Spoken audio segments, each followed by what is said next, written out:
Hi friends, welcome to HNR job updates. ఈరోజు మన topics వచ్చేసి ఒక ఆడియో అయితే అంటే మనకి ఏదైతే కానిస్టేబుల్ మెయిన్స్ ఎగ్జామ్ జూన్ 1 అని వెబ్ నోట్ అయితే రావడం జరిగింది కదా, దాని మీద ఒక ఆడియో అనేది వైరల్ అవుతుంది. ఏమంటే జూన్ 1 ఎగ్జామ్ అనేది 100% జరగదు అని చెప్పేసి ఆ ఆడియోలో అయితే ఉండడం జరిగింది అనమాట. ఆ ఆడియో గురించి చాలామంది అభ్యర్థులు అయితే అడగడం జరుగుతుంది. నిజంగా జూన్ 1 ఎగ్జామ్ జరగదా, ఒకసారి ఈ ఆడియో మీద అయితే క్లారిటీ ఇవ్వండి అని చెప్పేసి అయితే అభ్యర్థులు అడగడం జరిగింది. సో ఆ పాయింట్ మీద అయితే ఈరోజు వీడియో అయితే మనం ఈ వీడియోలో డిస్కషన్ చేద్దాం. అలాగే చాలామంది అభ్యర్థులు కూడా AP prelims marks adding case మరి ఏమైంది, దాని గురించి ఏంటి, దాని పరిస్థితి ఏంటి అనే దాని గురించి కూడా అడగడం జరుగుతుంది. ఈ రెండు పాయింట్స్ గురించి కూడా మనం ఈరోజు అయితే డిస్కషన్ చేద్దాం. ఫస్ట్ ఆఫ్ ఆల్ అసలు ఈ ఏదైతే వాయిస్ అనేది మనకు వైరల్ అవుతుంది కదా, సో ఆ ఆడియో రికార్డ్ మీద అయితే మాట్లాడుకుందాం. ఎగ్జాక్ట్లీ ఒక 4 days బ్యాక్ అనుకుంటా మనకు ఆపరేషన్ సింధూర్ అయితే స్టార్ట్ అయింది. ఆపరేషన్ సింధూర్ స్టార్ట్ అయినప్పుడు ప్రతి ఒక్క ఎస్పీ ఆఫీస్కు ఒక రేడియో మెసేజ్ అయితే రావడం జరిగింది. అందులో క్లియర్గా ఏమని మెన్షన్ చేశారంటే, ఎవరైతే ఎవరైతే ఉన్నారో ఎంప్లాయీస్ అంటే పోలీసులు కానీ, హోంగార్డ్స్ కానీ, ఎవరైనా అవుట్సోర్సింగ్ ఎంప్లాయీస్ అంటే డిపార్ట్మెంట్లో పనిచేసే ప్రతి ఒక్క ఎంప్లాయీ ఎవరైతే ఉన్నారో వాళ్ళందరినీ కూడా త్వరిగతిన అంటే సెలవుల్లో ఉన్నా, సిక్లో ఉన్నా, ఎంఎల్లో ఉన్నా, పిఎల్లో ఉన్నా, ఇలా ఏ విధంగానైనా డ్యూటీలో లేనటువంటి అభ్యర్థుల మొత్తాన్ని కూడా ప్రెజెంట్లో పెట్టుకోండి, అంటే ప్రెజెంట్లోకి తీసుకోండి, వితిన్ అవర్స్లో డ్యూటీలో జాయిన్ అవ్వమని చెప్పండి అని చెప్పేసి అయితే ఒక సర్క్యులర్ అయితే రావడం జరిగింది. అలాగే ఆ సర్క్యులర్లోనే క్లియర్గా మెన్షన్ చేయడం జరిగింది, ఎవరైతే డిపార్ట్మెంట్లో పనిచేస్తున్నారో వారికి ఎటువంటి లీవ్స్ అయితే ఇవ్వకండి, ఏదైనా మెడికల్ ఎమర్జెన్సీ తప్ప రిమైనింగ్ లీవ్స్ అయితే ఇవ్వద్దు అని చెప్పేసి కూడా చెప్పడం జరిగింది. దానిలో భాగంగానే ఎవరైతే ఆర్ఐ గారు ఉన్నారో, అంటే ఆ హోంగార్డ్స్ వింగ్ ఇన్ఛార్జ్ అయినటువంటి ఆర్ఐ గారు ఉన్నారో వారు వచ్చేసి ఆ హోంగార్డ్స్తో మాట్లాడడం జరిగింది. అంటే హోంగార్డ్స్ చాలా వరకు క్వాలిఫై అయినటువంటి హోంగార్డ్స్, అలాగే స్టే వచ్చినటువంటి ఎవరికైతే పర్మిషన్ వచ్చినటువంటి హోంగార్డ్స్ ఎగ్జామ్ మెయిన్స్కి పర్మిషన్ వచ్చింది కదా, ఆ హోంగార్డ్స్ మొత్తం కూడా చాలా వరకు సిక్లో అలాగే అంటే స్పెషల్లీ లీవ్స్లో వెళ్ళడం జరిగింది అనమాట వాళ్ళు.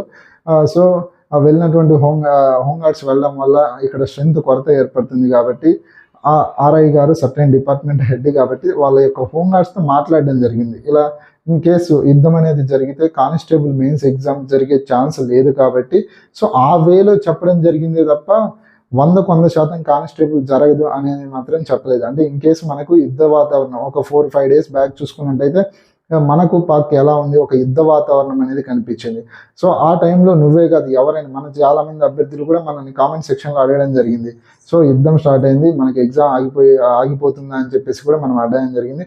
సో ఆ వేలో చెప్పడం జరిగింది తప్ప ఎటువంటి దురుద్దేశంతో కానీ లేదా జూన్ 1 ఎగ్జామ్ జరగదని కానీ అక్కడ చెప్పలేదు. సో ఆ విషయాన్ని మేము సర్టైన్ ఎవరైతే ఉన్నారో ఆ హోంగార్డ్స్కి సంబంధించి వారితో కూడా మనం క్లారిఫై చేసుకోవడం జరిగిందనమాట.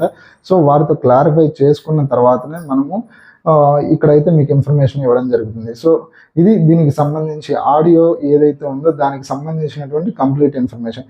సో ఇన్ఫర్మేషన్ అయితే నేను మీకు ఇచ్చాను. మీకు కానీ మన ఇన్ఫర్మేషన్ మీకు నచ్చినట్లయితే మన ఛానల్ని సబ్స్క్రైబ్ చేయండి, సపోర్ట్ చేయండి. వీడియో అనేది లైక్ చేయడం ద్వారా ఇన్ఫర్మేషన్ అనేది వీలైనంత ఎక్కువ మందికి అయితే షేర్ అవుతుంది అనమాట. సో అభ్యర్థులు ఒకటే గుర్తుపెట్టుకోవాలి, ఈరోజు వచ్చేసి మే 13వ తారీఖు, కేవలం 18 రోజులు మాత్రమే అభ్యర్థులకైతే టైం మిగిలింది. ఈ 18 రోజుల టైంలో కూడా ఆడియోలు వీడియోలు అని టైం వేస్ట్ అయితే చేయొద్దు అనమాట. సో ఆడియో ఇన్ కేసు మీకు వెబ్ నోట్ ఏదైనా పోస్ట్ పోన్ అనే అంశం ఉంటే గవర్నమెంట్ అనేది ఒక వెబ్ నోట్ రూపంలో మీకు ఇస్తుంది, అదే ఫైనల్. అంతే తప్ప ఇలాంటి 100 ఆడియోలు వచ్చినా 1000 ఆడియోలు వచ్చినా వాటి వల్ల వచ్చే నష్టమేం లేదు. దానివల్ల నువ్వు ఏదైతే దీని గురించి పోస్ట్ పోన్ అనే అంశం గురించి ఆలోచిస్తూ ఏదైతే చదవాల్సినటువంటి టాపిక్ అనేది పక్కన పెడుతున్నా ఆ విషయాన్ని అభ్యర్థి అయితే గుర్తుంచుకోవాలి. ఇది మరి ఆడియోకి సంబంధించినటువంటి complete information and conclusion. Okay, మరి మార్క్స్ యాడింగ్ కేసుకు సంబంధించి ఏంటి అనే దాని గురించి కూడా అయితే మాట్లాడుకుందాం. మనకు మార్క్స్ యాడింగ్ కేసుకు సంబంధించి లాస్ట్ హియరింగ్ May 5 అయితే జరగడం జరిగింది. తర్వాత నెక్స్ట్ హియరింగ్ డేట్ ఇవ్వలేదు. మరి మార్క్స్ యాడింగ్ అభ్యర్థులు మరి నెక్స్ట్ ఏం చేయబోతున్నారు అనే దాని గురించి ఎవరైతే మార్క్స్ యాడింగ్కి సంబంధించినటువంటి పిటిషనర్స్ ఉన్నారో వారితో మాట్లాడడం జరిగిందనమాట.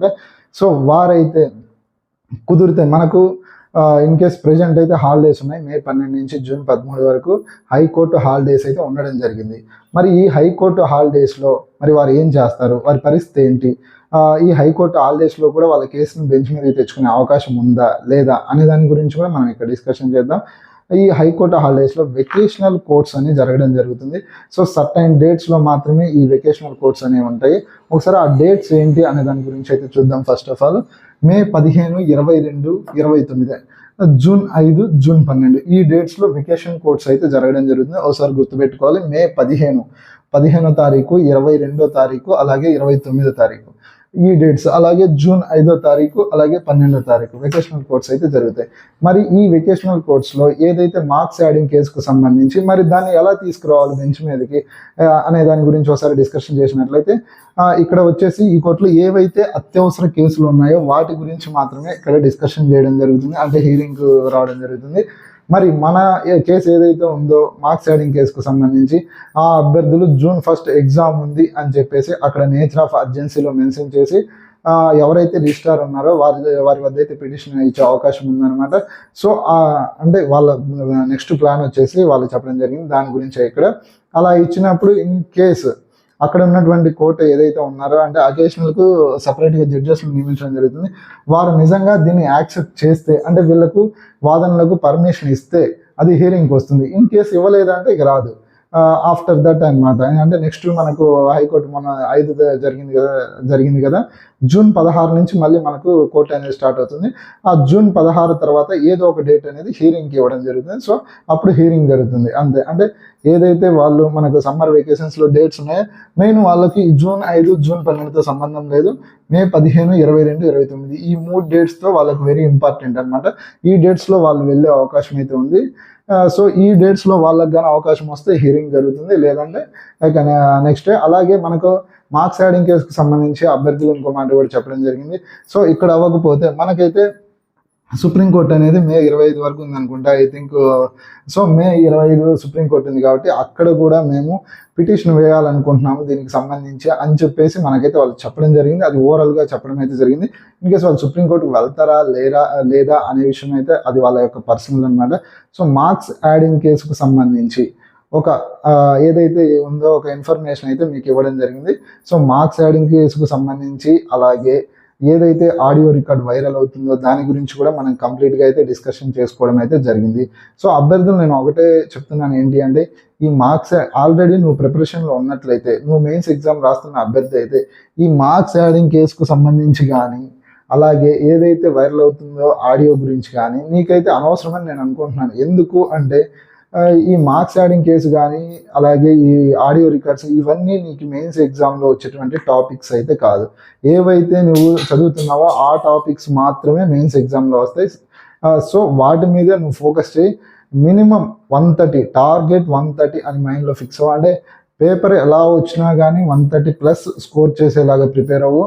సో 130 ప్లస్ స్కోర్ చేస్తే అంటే ఏదైతే మెయిన్స్ కట్ ఆఫ్ మినిమం 125+ ఉండే అవకాశం, అంటే 120+ ఈజీగా ఉండే అవకాశం ఉంది కాబట్టి 130+ అనేది సేఫ్ స్కోర్ అనమాట.